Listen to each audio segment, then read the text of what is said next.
નમસ્કાર વિદ્યાર્થી મિત્રો. ધોરણ 9 કોમ્પ્યુટર પરિચયની અંદર આજે આપનું ફરીથી હાર્દિક સ્વાગત છે.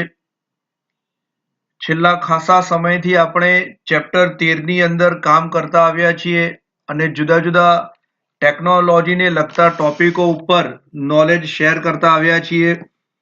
આજે આ ચેપ્ટરનો અંત આવી રહ્યો છે અને ચેપ્ટરના છેલ્લા એક બે નાના ટોપિકો છે એની ઉપર આપણે અહીંયા આજે નોલેજ લઈશું. તો ચેપ્ટર શરૂઆત કરીએ છીએ. આજનો આપણો વિષય છે, શરૂઆત થાય છે બ્લોગ. સૌથી પહેલી એક વસ્તુ મગજમાં આવે, બ્લોગ એટલે શું? તો બ્લોગ એટલે એકદમ સાદી ભાષામાં જો તમને સમજાવું તો એવું કહી શકાય કે મારા પોતાના વિચારો, મારા પોતાના મંતવ્યો, મારા પોતાના આઈડિયાઝ કોઈ એક વેબસાઇટ ઉપર હું લખું છું અને તમે લોકો એ વેબસાઇટની અંદર મારો જે સેક્શન જે છે, મારું જે લખાણ જે છે એને તમે ફોલો કરો છો. અચ્છા, ફોલો કરો છો, પછી તમને ગમે છે તો તમે એને લાઈક કરો છો અને બીજું એક તમે કરો છો સબસ્ક્રાઇબ. તમે સબસ્ક્રાઇબ કરો છો તો એનો મિનિંગ એવો થઈ શકે કે જ્યારે જ્યારે પણ હું નવું નવું કંઈક લખાણ લખીશ કે નવી નવી કોઈ ઇન્ફોર્મેશન આપીશ તો એની સૌથી પહેલા ઇન્ફોર્મેશન તમને લોકોને મળી જશે. જે આજે આપણે યુટ્યુબમાં જે કરીએ છીએ લાઈક અને શેર, લાઈક શેર અને સબસ્ક્રાઇબ, એનું પ્રથમ વર્ઝન અને જૂનું વર્ઝન એટલે કે બ્લોગ. બ્લોગ જે છે એ રાઇટિંગ ઉપર એટલે કે લખાણ પર ચાલે છે. યુટ્યુબ જે છે એ વિડીયો ઇફેક્ટ ઉપર ચાલે છે, પણ પેટર્ન બંનેની સેમ જ ચાલી રહી છે.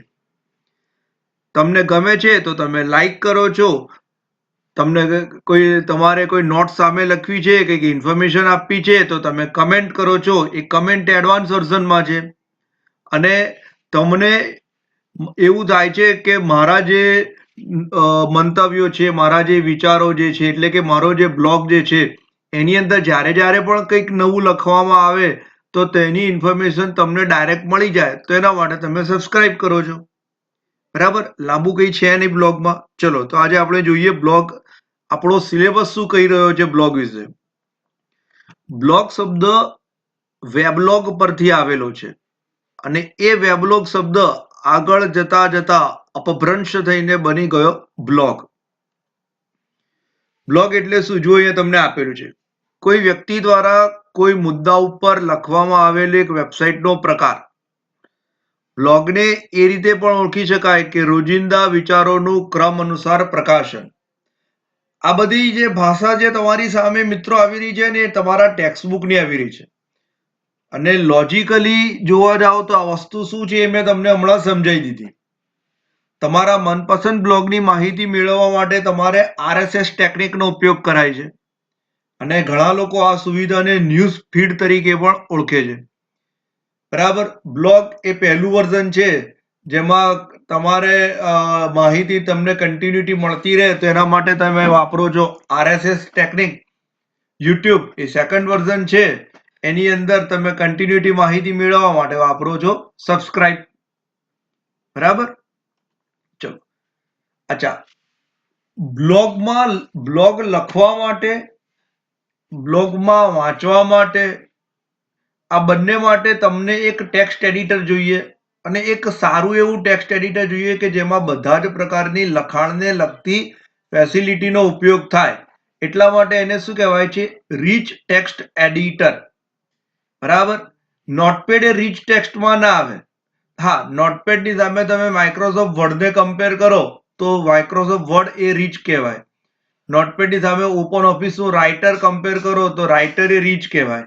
બરાબર, તો અહીંયા એવું કહે છે કે રીચ ટેક્સ્ટ એડિટરની મદદથી તમે બ્રાઉઝરની હેલ્પ લઈને માહિતીને વાંચી શકો છો, ઉમેરી શકો છો, સુધારી શકો છો અને જે બ્લોગનો જે રાઇટર છે એટલે કે જેની જે ઓથોરાઇઝ પર્સન છે એને ડિલીટ પણ કરી શકે છે. અચ્છા, આ પ્રકારનું બધું જ કામ થઈ શકે એવું એક પ્લેટફોર્મ છે જેનું નામ છે વિકીઝ. એ વિકીઝને તમે કયા નામે ઓળખો છો? વિકીપીડિયા.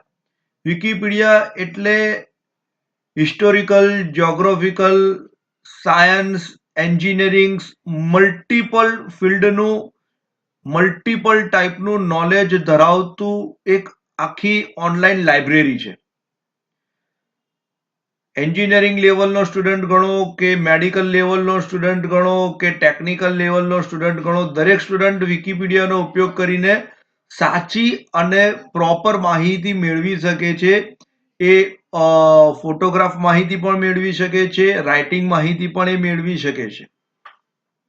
બરાબર. અને જો તમને બ્લોગનો સારો એવો ઉપયોગ કરતા આવડતો હોય, તમારી પાસે સારું એવું નોલેજ હોય, તો બ્લોગની ઉપયોગથી તમે ઈ લર્નિંગ કરી શકો છો, તમારી પ્રોડક્ટનું વેચાણ પણ કરી શકો છો અને તમારી પ્રોડક્ટનું તમે માર્કેટિંગ પણ કરી શકો છો. ક્લિયર થાય છે ગાઈસ? ઓકે, ચલો આગળ વધીએ. આજનો જે ટોપિક જે ચાલતો હતો એ ટોપિકનો હવે આપણે અંત ઉપર આવી રહ્યા છીએ અને આપણે અત્યારે જે એરાની અંદર કામ કરી રહ્યા છીએ એ એરામાં આપણે ઈ લર્નિંગ ઉપર સૌથી વધારે મહત્વ છે. ઈ લર્નિંગ માટે તમારી પાસે મલ્ટિપલ ડિવાઇસીસ અવેલેબલ છે, મલ્ટિપલ ટાઈપની ટેકનોલોજીસ અવેલેબલ છે, મલ્ટિપલ પ્લેટફોર્મ પણ અવેલેબલ છે. તો જો ટેકનોલોજીની વાત કરીએ છીએ તો ટેકનોલોજીને રિલેટેડ ઘણા બધા એવા શબ્દો છે કે જેનું નોલેજ આપણને હોવું ખાસ જરૂરી છે. હવે જે હું તમને સમજાવવા જઈ રહ્યો છું એ માત્ર સિલેબસ માટે નહીં, પણ આનું જનરલ નોલેજ કોઈ પણ લેવલના સ્ટુડન્ટ પાસે હોવું એ ખાસ રિક્વાયરમેન્ટ છે. તો ખાસ ધ્યાન આપજો. બેન્ડવિડ્થ એટલે શું? તો નેટવર્ક અથવા કેબલ દ્વારા તમને જે ડેટા પાસ કરવામાં આવે છે એ ડેટા કેટલી સ્પીડમાં પાસ થાય છે એને કહેવાય છે બેન્ડવિડ્થ. બરાબર. અને બેન્ડવિડ્થને માપવામાં આવે છે બીપીએસ એટલે કે બીટ્સ પર સેકન્ડ. બ્રોડબેન્ડ એટલે શું? High speed internet connection. High speed internet connection છે પણ એ લેન્ડલાઇનમાં આપવામાં આવે છે, એટલે તમને જો જરૂર પડશે એમાં એક સાધનની જેનું નામ છે મોડેમ. કેમ? કેમ કે બ્રોડબેન્ડ માટે લેન્ડલાઇનનો સપોર્ટ જોઈએ છે. લેન્ડલાઇન જે છે એ એનાલોગ સિગ્નલમાં કામ કરે છે અને કોમ્પ્યુટર છે એ ડિજિટલ સિગ્નલમાં કામ કરે છે. તો આ બંનેનું કન્વર્ઝન જે કરે છે એ કરી રહ્યું છે modem. Browser, world wide web, WWW અથવા W3, એની ઉપર જેટલી પણ ઇન્ફોર્મેશન મૂકવામાં આવેલી છે એ બધી જ ઇન્ફોર્મેશનને જોવા માટે તમારી પાસે એક સોફ્ટવેર હોવું જોઈએ, એને કહેવાય છે બ્રાઉઝર. બ્રાઉઝર હશે તો જ તમે વેબસાઇટો ઉપર કામ કરી શકશો, વેબસાઇટોમાં સર્ચ કરી શકશો, સર્ફ કરી શકશો. ક્લાયન્ટ, કમ્પ્યુટરની દુનિયાની અંદર જ્યારે ઇન્ટરનેટનો ઉપયોગ કરીને તમે કામ કરો છો ત્યારે બે ટેકનોલોજી આમને સામને આવે છે, client server technology.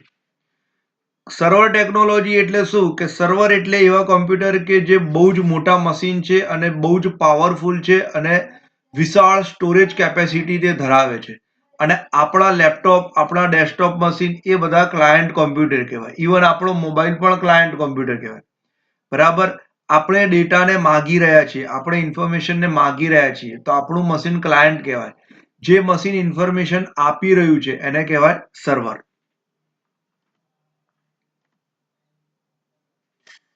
Data card.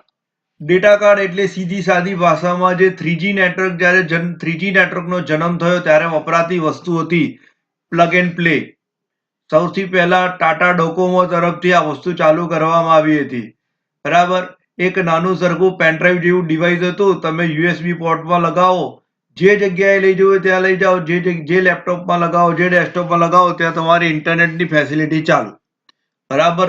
આ 3G નેટવર્કના શરૂઆતથી આ વસ્તુ વધારે ચાલુ થઈ હતી. બરાબર. Data card. અને એને બીજું એક નામ આપવામાં આવતું હતું ડોંગલ, ડોમેન નેમ. ડોમેન નેમનું શોર્ટ ફોર્મ થાય છે DNS, domain name system, DNS. બરાબર. ઇન્ટરનેટ ઉપર જેટલી પણ વેબસાઇટ્સ જે છે, બરાબર, એની અધિકૃતતા પ્રસ્થાપિત કરવા માટે, એને નિયંત્રણ કરવા માટે DNS નો ઉપયોગ કરવામાં આવે છે. અને DNS ના જે રૂલ્સ અને રેગ્યુલેશન છે, પ્રોટોકોલ્સ છે, એ વર્લ્ડ વાઇડ લેવલ પર કોમન છે. એને ફોલો કરીને આગળ ચાલશો તો જ તમારી વેબસાઇટ ઇન્ટરનેટ ઉપર તમે મૂકી શકશો, નહીંતર નહીં મૂકી શકો. DSL, digital subscriber line. આ તમારી પાસે જો લેન્ડલાઇન હોય અને તમને તમારું બ્રોડબેન્ડ કરતાં પણ થોડી વધારે સ્પીડમાં અને પર્સનલ નેટવર્ક જોઈતું હોય પર્સનલ, તો તમારી પાસે આ ટેકનિકનો ઉપયોગ થતો હોય છે. ઈમેલ, જેને ફૂલ ફોર્મ આપવામાં આવે છે ઇલેક્ટ્રોનિક મેલ, બરાબર. એક કે તેથી વધુ વ્યક્તિઓ વચ્ચે ડિજિટલ સંદેશાઓની આપ-લે કરવાની પદ્ધતિ.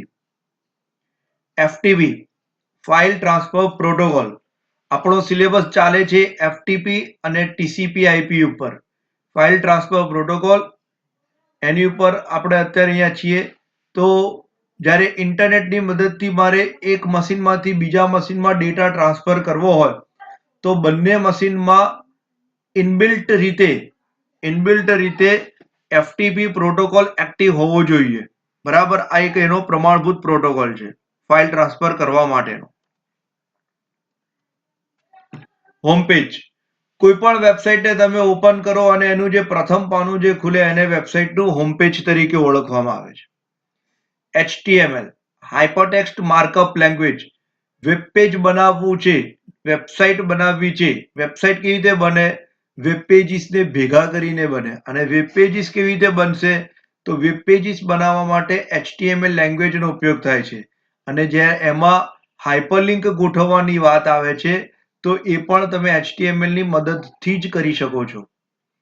HTTP, hypertext transfer protocol. તમે જે હાઇપરલિંક અહીંયા ક્રિએટ કરશો HTML ની મદદથી વેબ પેજમાં હાઇપરલિંક ક્રિએટ કરો છો, એ હાઇપરલિંકને કામ કરવા દે છે એની પાછળનો પ્રોટોકોલ છે HTTP. IP address, internet protocol address. તમારું કોમ્પ્યુટર જ્યારે નેટવર્કમાં આવે, બરાબર, ત્યારે નેટવર્કમાં આવે ત્યારે દરેક કોમ્પ્યુટરને એક આંકડાઓ આપવામાં આવેલા છે, નંબર, ન્યુમેરિક એડ્રેસ આપવામાં આવેલું છે, એને કહેવાય છે IP address. ISDN, integrated services digital network. આ એક સમર્પિત લાઇન છે, એટલે કે ડેડિકેટેડ લાઇન છે, જેનાથી મલ્ટીમીડિયા માહિતીનું ફાસ્ટ ઇન્ટરનેટ ઉપયોગ તમે કરી શકો છો. ISP, internet service provider. જે કંપની તમને ઇન્ટરનેટની સર્વિસ પ્રોવાઈડ કરે છે તેને ISP કહેવાય. અત્યારના ઉદાહરણમાં તમને કહેવામાં આવે તો BSNL છે, વોડાફોન આઈડિયા એટલે કે VI છે, જીઓ છે, બરાબર. આ બધા ISP કહેવાય. મોડેમ, મોડેમનું ફૂલ ફોર્મ થાય છે મોડ્યુલેશન ડિમોડ્યુલેશન, બરાબર. એટલે એનાલોગ ટુ ડિજિટલ અને ડિજિટલ ટુ એનાલોગ, આ બંને કામ જે સાધન કરી શકે છે એને મોડેમ કહે છે. એને ઘણા લોકો બીજું એક નામ પણ આપે છે, મોડ્યુલેટર, ડિમોડ્યુલેટર. પોર્ટલ, પોર્ટલ એટલે એક વેબસાઇટ જ છે, પણ વેબસાઇટની અંદર પણ જુદા જુદા ભાગના પ્રકાર છે. તો આ કયો પ્રકાર છે કે વ્યવસાયિક વ્યવહાર, ફાઇનાન્શિયલ ટ્રાન્ઝેક્શન્સ અને તમને સર્વિસીસ તમને જે પ્રોવાઈડ પાડતા હોય એને પોર્ટલ કહેવાય છે, બરાબર. પ્રોટોકોલ, પ્રોટોકોલ એટલે pack of rules and regulations. એક નિયમો અને માર્ગદર્શિકાઓ જે છે એને તમારે અનુસરીને તમે ચાલશો તો જ તમારું કોમ્પ્યુટર ઇન્ટરનેટ ઉપર કામ કરશે, અથવા એવું કહી શકાય કે તમારી વેબસાઇટ ઇન્ટરનેટ ઉપર એક્ટિવ રહેશે, બરાબર. એ પ્રોટોકોલ કહેવાય છે. એટલે નેટવર્કમાં જેટલા પણ સભ્યો આયા એ સભ્યોને જે રૂલ્સ આપવામાં આવેલો છે, જે નિયમો આપવામાં આવેલા છે એને ફોલો કરવાના. એક પણ નિયમને તમે તોડશો તો તમને ઓટોમેટિક તમને ડિસેબલ કરી દેવામાં આવશે. રાઉટર, રાઉટર એટલે શું? મારી પાસે એક નેટવર્ક છે અને એ નેટવર્કની અંદર 10 મશીન છે. તો એક મશીનમાંથી બીજા મશીનમાં સિગ્નલ પહોંચાડવાનું, તો એના રસ્તા 5 છે. 5માં કયો રસ્તો શોર્ટ છે, કયો રસ્તો સેફ છે, એ જે નક્કી કરે છે એ રાઉટર છે. રાઉટર એટલે કે રૂટ નક્કી કરશે, રસ્તો નક્કી કરશે, કયો સેફ છે, કયો સિક્યોર છે, બરાબર. એ સર્ચ એન્જિન, સર્ચ એન્જિન, તમે ગૂગલનું સર્ચ એન્જિન આપણે વાપરીએ છીએ, આપણે આની આગળની વિડીયોમાં તમને ગૂગલ સર્ચ એન્જિન વિશે માહિતી આપી હતી, બરાબર. એમાં જે તમે લખો છો એને કીવર્ડ કહેવાય.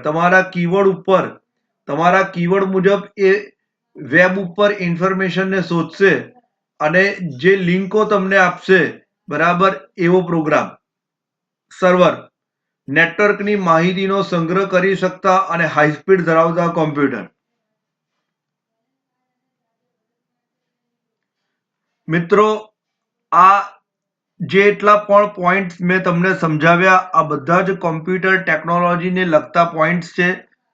દરેક લેવલના સ્ટુડન્ટ્સને 5મું ધોરણનું હોય, 9માનો હોય, 12માનો હોય, એન્જિનિયરિંગ કે બાયોલોજી હોય કે ટેકનિકલ લેવલનો દરેક ધોરણના સ્ટુડન્ટ્સે આ વસ્તુ જાણવી ખાસ જરૂરી છે.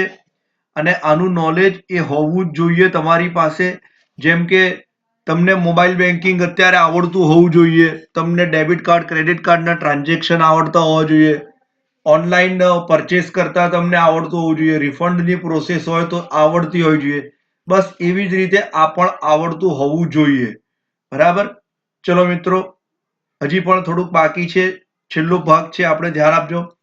યુઆરએલ અથવા યુઆરઆઈ ફૂલ ફોર્મ થાય છે uniform resource locator, uniform resource identifier. દરેક વેબ પેજને એક યુઆરએલ આપવામાં આવતો હોય છે. બરાબર, એ વસ્તુ છે. વેબ એટલે શું? ઇન્ટરનેટ ઉપર માહિતી મેળવવાની પદ્ધતિ. ફૂલ ફોર્મ છે world wide web, short form છે www, W3 અથવા વેબ. વેબ પેજ એટલે